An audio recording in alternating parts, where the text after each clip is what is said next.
Our students are from a bit all over. So we have students who are originally from Kunshan, but many students who also come in from Shanghai and neighboring cities and even neighboring provinces. So for those students coming from further afield, they live in the dorms. We also have a few expat students, but the larger number of students at the moment is Chinese. But even within that particular body of students, we do have great variety, and it's interesting to see how they sometimes get into heated debates over who has the best food, which hometown is best, or who has, there's all kinds of interesting debates that they get into. So in those moments, you also see that even though they're all from the same country, but it is a big country and they do represent a bit their own hometown, their own province, and they bring a lot of richness as well into the classroom with that diversity. There's great variety. We have students who are EAL learners. They're really starting to learn the language, so naturally it's a bigger challenge for them, but they make up for that with enthusiasm. And then we have students who are fluent and who, I'm an English teacher and sometimes I'm stumped with the words that they use. And there is great variety in the student population. So we can, one way or another, we always manage to get the message across. They manage to get their message across. They're very persistent as well, which is something that we really appreciate. We don't have anyone who just hands up, walk away. They really try, whether it's asking for someone else to assist in translating sometimes, or using the translation tools on the computers or the dictionaries in the classrooms. We manage.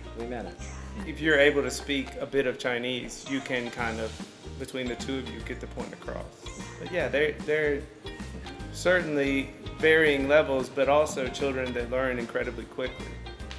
So even if at this point they're not able to speak as fluently as a semester from now, completely different story.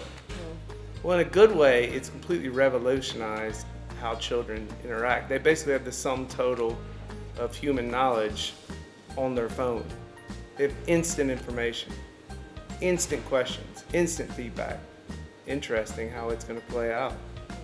So we try to maximize the good while keeping the negative to a minimum. Because maybe the subject teachers see the students in one way, but student life departments see the students in a totally different side. For example, the student club program is being launched for a month or two. We have established already 3 student clubs. It's totally students initiated. So we have a science, research and a publish club. We have a dance club and we have an art club.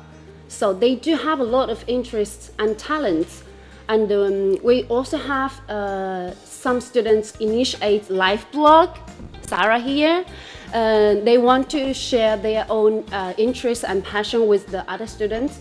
And last Monday we had the harvest party, and we have groups of students volunteered to perform.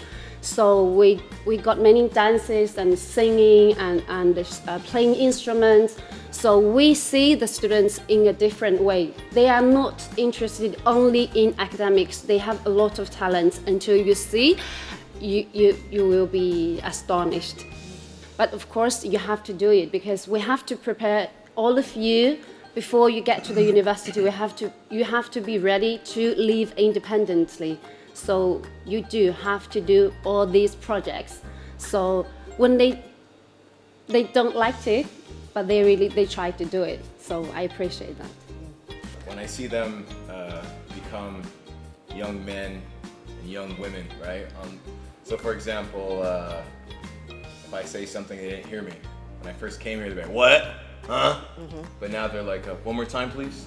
So just things like that I was really emphasizing at the beginning of the year, and now I could kind of take my hands off the wheel a little bit. Sometimes I got to get back on there, but yeah. Very important things in my class is whether you are happy or not, whether you are polite or not. So in my class, every single time, everything we do, like hand you a paper, please remember to say thank you. And if someone say thank you, please respond to them, you're welcome. Because this is really important. We start with the grade 1. If we can guide the students through things grade 1, and then when they grow up to middle high school, it will become better and better. If you see a tissue right on the floor, just go ahead to pick it up and throw to the trash can. If it's just like, oh, I did not throw this paper, but this is the place you see, you walk through, please pick it up. If you can hold the door for others, that will be great. So anything like just trying to guide the student to guide them through to become more and more polite.